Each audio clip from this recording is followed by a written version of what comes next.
बांग्लादेश में बीएनपी अध्यक्ष तारिक रहमान बांग्लादेश के नए प्रधानमंत्री बन गए हैं।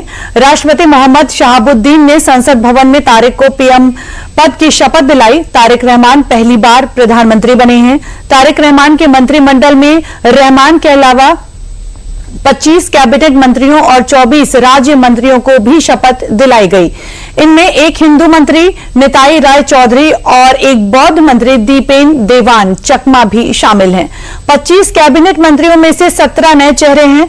सभी 24 राज्य मंत्री नए हैं। आपको बता दें कि रहमान के शपथ ग्रहण समारोह में भारत की ओर से लोकसभा स्पीकर ओम बिरला भी मौजूद रहे। वहीं पीएम मोदी ने तारिक रहमान को भारत आने का न्योता भी दिया है। एक बार फिर से आपको बता दें कि तारिक रहमान बांग्लादेश के नए प्रधानमंत्री बन गए हैं। बांग्लादेश में बीएनपी अध्यक्ष तारिक रहमान बांग्लादेश के नए प्रधानमंत्री बने हैं।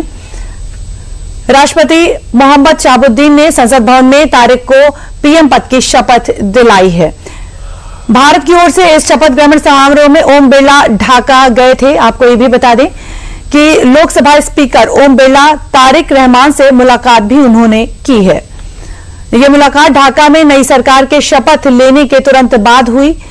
ओम बिरला ने तारिक को पीएम मोदी की एक चिट्ठी भी सौंपी। चिट्ठी में पीएम ने तारिक रहमान को भारत आने का निमंत्रण भी दिया है।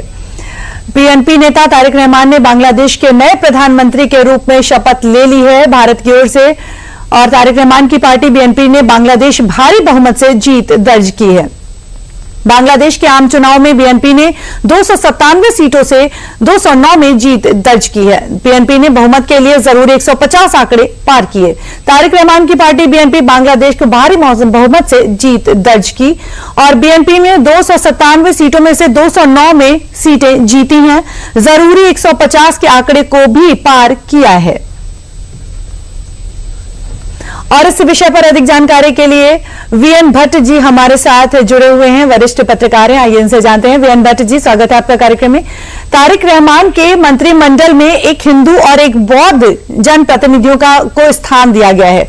इसका कारण बताएं सबसे पहले। कारण हर निर्वाचित सरकार में माइनॉरिटीज के मेंबर रहे हैं। पिछली सरकार में भी, खालिदा जिया की सरकार में भी, लेकिन वर्तमान में ये महत्वपूर्ण इसलिए हो जाता है कि अगस्त 2024 में बेगम शेख हसीना वाजिद के तख्ता पलट के बाद जिस तरीके से अमेरिका के इशारे पर मोहम्मद यूनुस वहां के चीफ केयरटेकर बने थे, उसके बाद से हिंदुओं पे हमलों की लगभग 3000 घटनाएं हुई हैं। और बांग्लादेश की राजनीति में ये एक कम्युनल पोलराइजेशन का काम जो हुआ है, उससे बांग्लादेश को, भारत के हिस्सों को बहुत नुकसान पहुंचा है। बांग्लादेश की छवि बहुत खराब हुई है और अब बांग्लादेश को ये जताना है कि मुस्लिम समेत सभी अल्पसंख्यक समुदाय के लोग भारत में सुरक्षित है, बांग्लादेश में सुरक्षित हैं। भारत ने जिम्मेदार अच्छे पड़ोसी के नाते बीएनपी को ये कन्वे कर दिया है कि भारत उसके साथ है।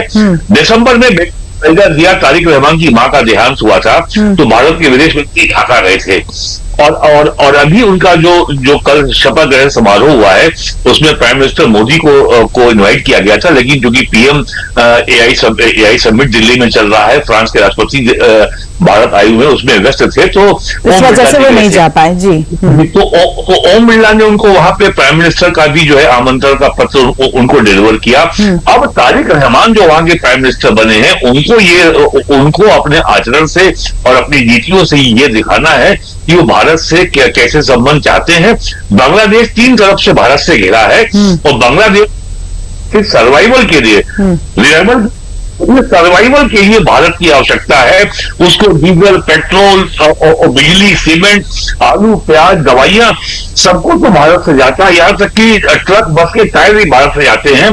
तो बांग्लादेश सर्वाइवल के लिए भारत पे निर्भर है और अगर तारिक रहमान को बांग्लादेश में आर्थिक स्टेबिलिटी चाहिए और विकास चाहिए, तो उनके सामने भारत से बेहतर संबंध रखने के अलावा कोई विकल्प बिल्कुल आपने सही कहा कि अगर विकास चाहिए तो भारत से अच्छे संबंध रखने ही होंगे। बहुत बहुत धन्यवाद वीएन भट्ट जी हमसे जुड़ने के लिए।